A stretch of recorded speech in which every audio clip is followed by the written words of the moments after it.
Gold is a dirty, grimy, disgusting, fly-ridden nightmare of a movie. Directed by Anthony Hayes, also starring Anthony Hayes, and sexy Mr. High School Musical himself, Zac Efron. So Zac Efron is like, I'm sick of people looking at my sexy face and being like, that's all you got. So this time he's like, make my face the ugliest, most sun-baked, just rotting face you've ever seen in a movie and make me not attractive so I can prove that I can act and stuff. And well, he did it. He proved he can act the hell out of it. It is a amazing performance. It's not too overblown or, crazy wild performance. It's very subtle, but he gives everything he needs to in this film. It is an exceptional performance. Anthony Hayes is also amazing, really gruff, dirty kind of, just man's man, blokey bloke, like I live out in the desert.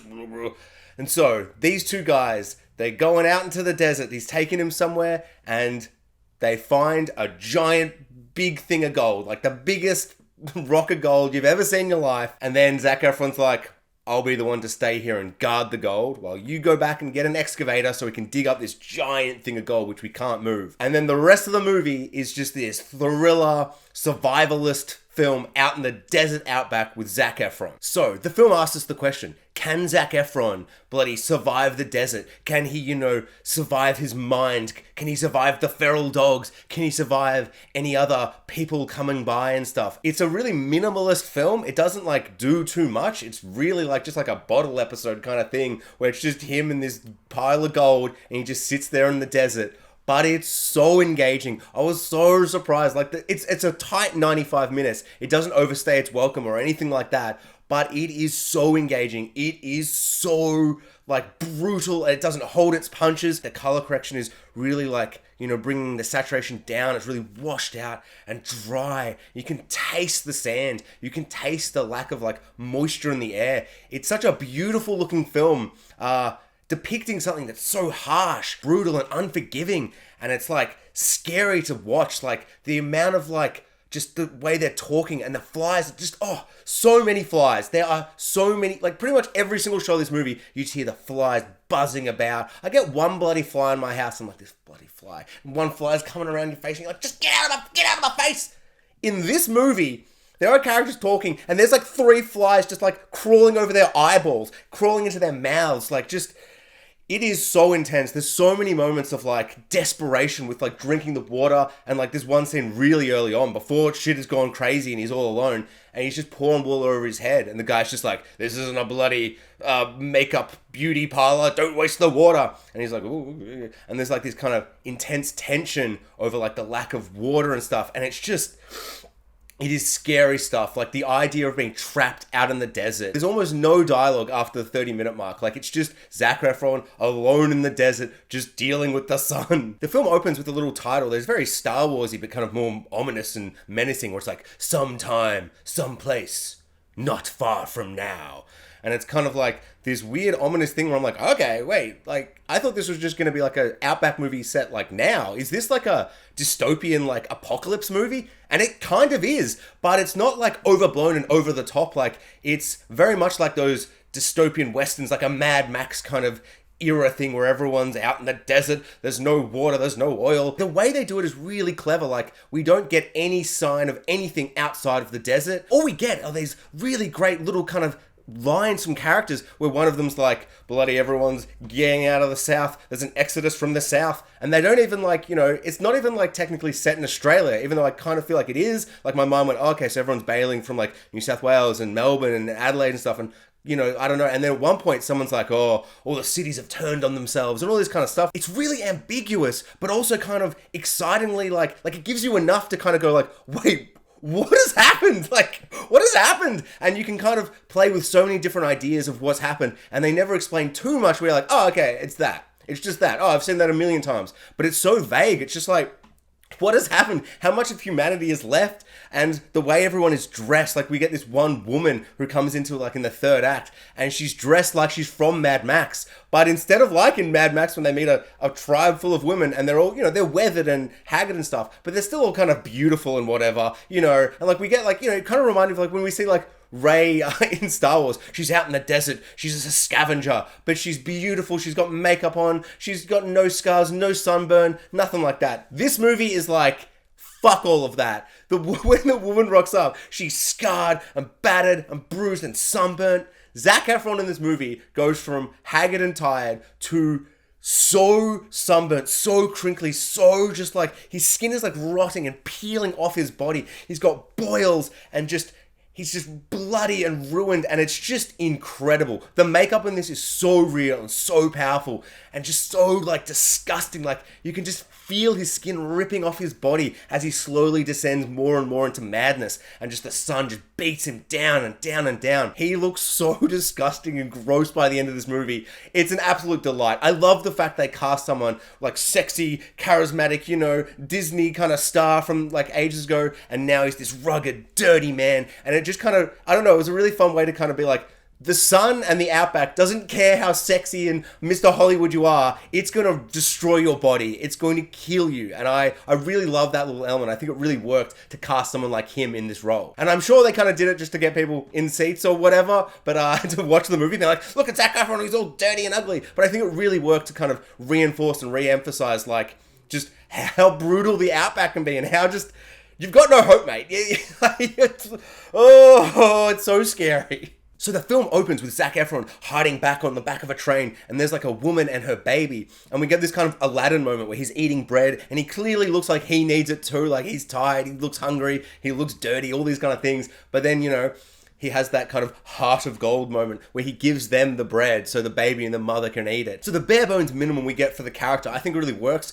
Because the story, it's bare bones. There's not much going on, so we don't need to be over, like, you know, beaten over the head with his character. We just need one little moment, and it does it perfectly, and then we just are immediately introduced into this world, and it's dirty, it's disgusting, the flies are everywhere. I cannot emphasize how much I was so put off by just how many flies were in people's ears and eyeballs and mouths. It's just so upsetting, and it did such a good job at kind of like just showing how brutal this landscape is. And so before we get to the gold and kind of the inciting incident and the rest of the film happens with Zac Efron alone, we get this horrific moment that just kind of gut punches you and kind of leaves you feeling like off, and it kind of puts you in the right mindset for what the film's going to be carrying on. And they lose a tire, and they're doing the tire, and there's a dog ripping into the guts of another dog, and Anthony Hayes' character just picks up a rock and just bashes the dog. And we don't get like, it's not super graphic, but the first big wide shot, you actually just see the head, like you see his rock just smash the dog in the face, and it is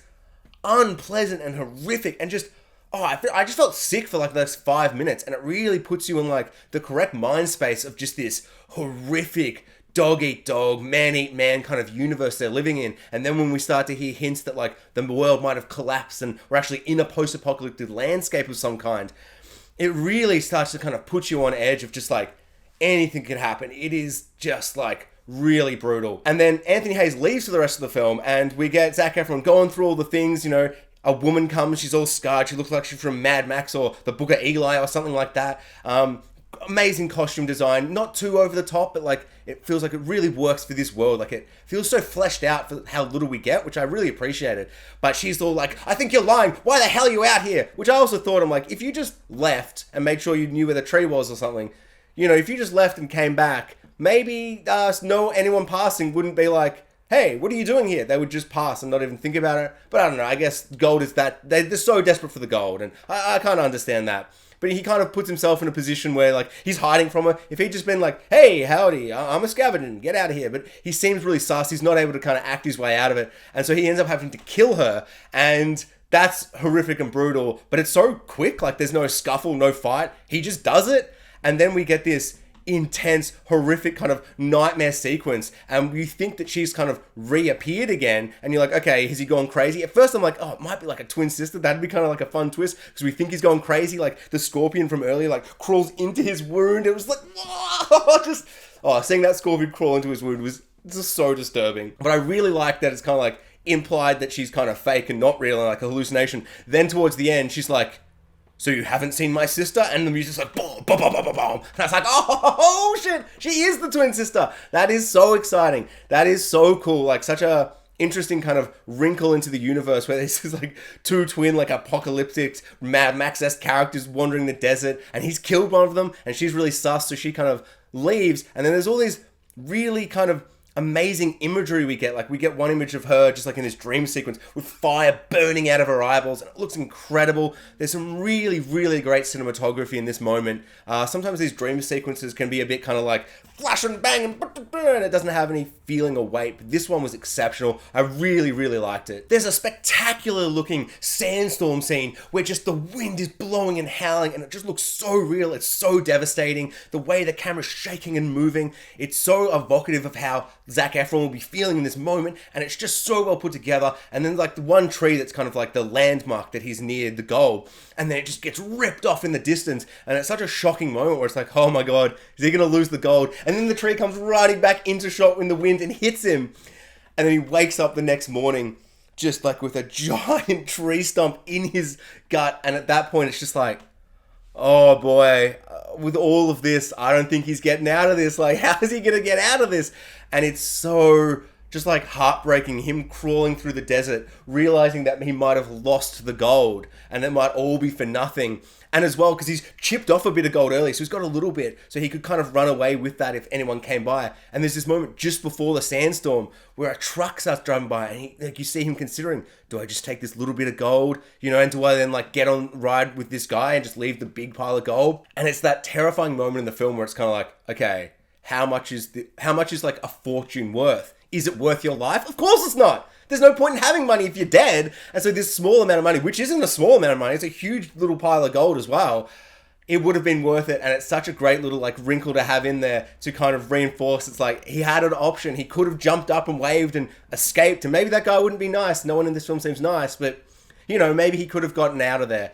And it's so heartbreaking. And then we get this scene where all these fire places are around him, but he hasn't made them. So it's kind of like, wait, was that sister actually a sister? Is she alive? Did she do that to kind of stave off the dog? Like, what's going on here? And all the dogs are surrounding. Like, I was going to say if you like dogs. Everyone loves dogs, but if you particularly love dogs, this film is going to be hard to watch. They're wild, savage, feral dogs, and they're depicted. They're all rough and they just look dirty and disgusting and vicious and terrifying. And then the final scene where he's on the phone, he's like, why are you still taking so long? And Anthony Hayes' character is like, I'm trying to get there. This has happened, that has happened. He's got all these excuses for why he's taking longer and longer and longer than the set 5 days he said he'd be. And Zac Efron starts getting torn up and ripped to shreds by these dogs. And it is so full on. It is so disgusting. Like, I don't know, they really get those dogs to rip him open and rip his legs open, and it is just so full on. I don't even know how they shot it. It looks so good and so painful and so real. The film was so raw and dirty and real. Like, not for a second of the film did I go, yeah, I see this filmmaking technique. They did it like this. And I was thrown out of it. It was just so immersive, so evocative, so atmospheric. It was just a powerhouse of a film, and it was so brutal. So this film ends with just the most despicable, horrific end of all time. As Zac Efron's being surrounded by the dogs, he's about to die. We get a shot of these binoculars, and Anthony Hayes is there. He's having a cigarette, and he puts the cigarette butt down, and we see like 50 cigarettes on the ground, and it's like, what? You've just been here watching him? Bloody sicko! It made me feel so angry. I loathed him so much in this moment. It is so heartbreaking. And it's just like, the whole film has been like, what will Zac Efron do to keep this gold safe? Like, what will you be willing to do for this fortune, for this gold? And you kind of completely forget, what is Anthony Hayes' character going to do? Well, apparently he's going to get back in plenty of time and just watch Zac Efron go insane in the desert. And he just watches the last 15 minutes of the movie of Zac Efron fending off dogs and with fire and just losing his mind and his face rotting from sunburn. Just the fact that he's sitting there and watching him.